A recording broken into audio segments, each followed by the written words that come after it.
તો પાદરાની આ ઘટનાને લઈ એક નિવૃત્ત ઇજનેરે પણ પોતાનો મત વ્યક્ત કર્યો છે। બ્રિજની ઘટનાને લઈ બીવી હરસોડાએ પોતાનું નિવેદન આપ્યું। 100 વર્ષના આયુષ્ય નક્કી કરી બ્રિજ બનાવાતો હોય છે। આ બ્રિજ માત્ર 40 વર્ષ થયા છે। ભૂકંપ પછી સ્ટેબિલિટી પણ ચેક થઈ હોય। ચોમાસા પહેલા બ્રિજ સ્ટેબિલિટીની પણ ચકાસણી થતી હોય છે। આ ઘટનામાં બેદરકારી થઈ તેવું ચોક્કસ લાગે છે। વડોદરાના પાદરામાં જે બ્રિજ દુર્ઘટના બની છે તેને લઈને નિવૃત્ત ઇજનેર બીવી હરસોડા સાહેબ છે, આપણે સીધા તેઓની સાથે વાત કરશું। સાહેબ, આખી આ જે બ્રિજની જે વાત આવે છે, પહેલા તો બ્રિજ જ્યારે બનતો હોય છે ત્યારે તેમની આયુષ્ય શું હોય છે ને કઈ પ્રકારની આખી આ બ્રિજ ડિઝાઇન થતી હોય છે, શું કહેશો? હવે જે આજની ઘટના બની છે એ બહુ દુઃખદ છે।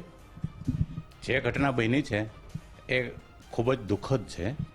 એટલે જે આમાં ભોગ બન્યા છે અને જેના જીવ બચી નથી શક્યા એના આત્માને ઈશ્વર શાંતિ આપે એવી આપણે પહેલાં શ્રદ્ધાંજલિ આપીએ અને જે ઘાયલ થયા છે જલ્દીથી સાજા થઈ જાય।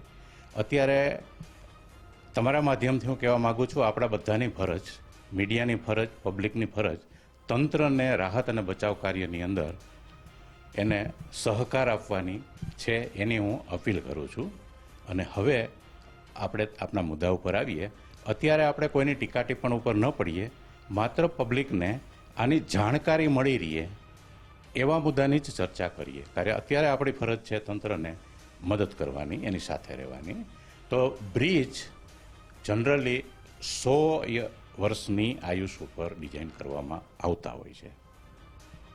100 વર્ષની અંદર કેટલો ટ્રાફિક હશે, આ છે તે છે, એ બધાને કરી અને IRCના સ્ટાન્ડર્ડ ઉપર એની ડિઝાઇનો કરવામાં આવતી હોય છે।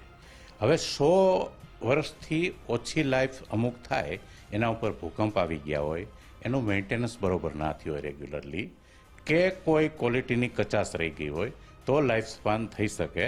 પણ જે મને મીડિયા મારફત જે માહિતી અત્યાર સુધીમાં મળી છે એ પ્રમાણે આ બ્રિજની લાઈફ અત્યાર સુધીમાં 39 કે 40 વર્ષ જેવી જ થવા જાય છે।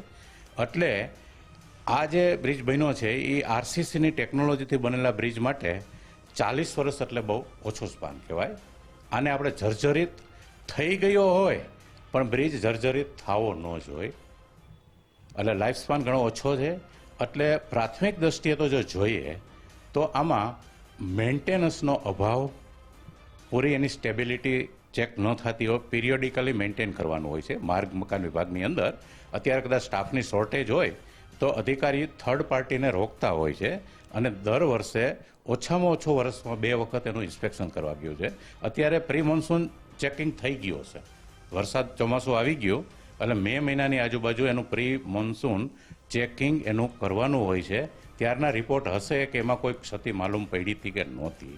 જો કોઈ અધિકારીને માલુમ પડે તો આમાં સરકાર ટેન્ડર પાડે, નવા બ્રિજ ટેન્ડર બહાર પાડે, નવો બ્રિજ બને, ત્યાં લગીમાં ઘણો બધો સમય વયો જાય।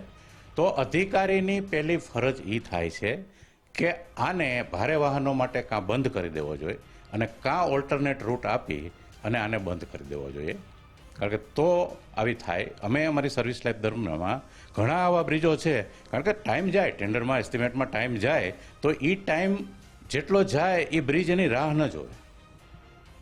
એટલે અધિકારીની પ્રાથમિક પહેલી ફરજ એ થાય છે કે આનો વપરાશ બંધ કરી દેવો પડે। કેમેરા પર્સન દેવજી રંગાડિયા સાથે રહીમ લાખાણી, ગુજરાત ફર્સ્ટ, રાજકોટ।